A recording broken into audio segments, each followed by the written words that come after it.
Merci de nous rejoindre sur Radio J. Serge Rafal est avec nous pour sa chronique C'est bon pour la santé, comme tous les matins. Bonjour Serge. Bonjour Ilana. Alors ce matin Serge, vous avez envie de nous parler des éléments du bien vieillir.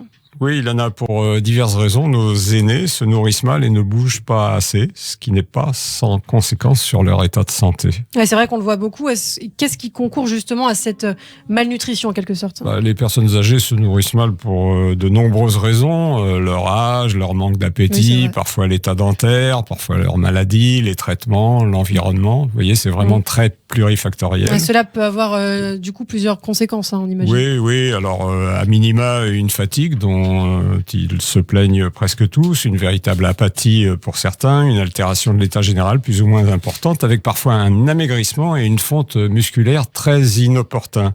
Les chutes sont fréquentes et peuvent être responsables de fractures graves. Fracture du col du fémur, c'est un accident grave, en l'absence d'un matelas musculaire ou graisseux qui sert finalement d'amortisseur. C'est important. Et ce sont des éléments qu'il faut prendre en compte si vous avez une personne âgée dans votre entourage, de faire attention à toutes ces choses. Est-ce que la ration alimentaire d'un senior est plus basse que celle d'un adulte d'âge moyen ? Oui, elle devrait normalement se situer autour de 650 grammes par jour, soit entre 2300 et 3000 calories, ce qui est loin d'être toujours le cas, précisément en raison des éléments qu'on a évoqués en début d'entretien. Et vos conseils pour bien vieillir alors ?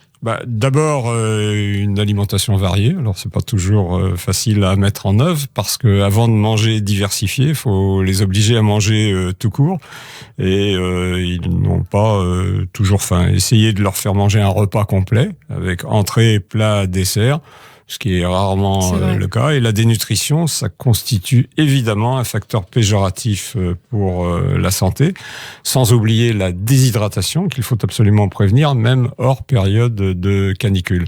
Mais boire 1,5 litre par jour demande des efforts, car les seniors ne ressentent pas plus la sensation de soif que de faim. Donc il faut être présent et souvent les forcer à boire et à manger. Les forcer, donc leur imposer des contraintes.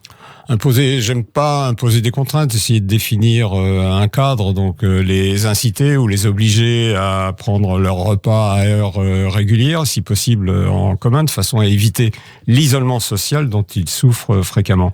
Il faut également veiller à éviter la monotonie de repas toujours identiques, avec pour conséquence une aggravation de l'inappétence.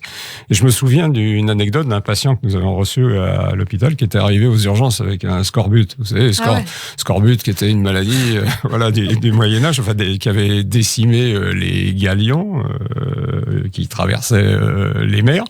Et en fait, ce patient, pour des raisons matérielles et psychiques, s'alimentait tous les jours de tartines beurrées et d'un bol café 3 fois par jour. Et finalement, en 3 semaines, on pouvait développer un scorbut. Un scorbut, eh bien. Vous insistez beaucoup sur la notion d'aliments plaisir, Serge, et qui ont du goût pour vous. C'est aussi important, c'est un élément important à prendre en compte.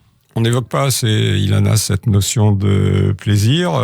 Les aliments plaisir constituent pourtant un élément essentiel de bien-être et par conséquent de longévité.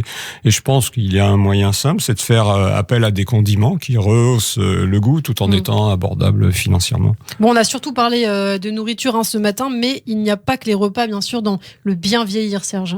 Oui, vous avez raison, Ilana, même si manger varié, boire suffisamment est important, il ne faut surtout pas sous-estimer l'activité physique, extraordinairement bénéfique pour les systèmes cardiovasculaires et musculaires, et bien sûr le moral. Bouger et rester en contact avec les autres, ça constitue avec l'alimentation la base d'une vieillesse plus active, donc en meilleure santé. Merci Serge pour ces conseils. Serge qu'on retrouve dès demain pour un tout nouveau point santé.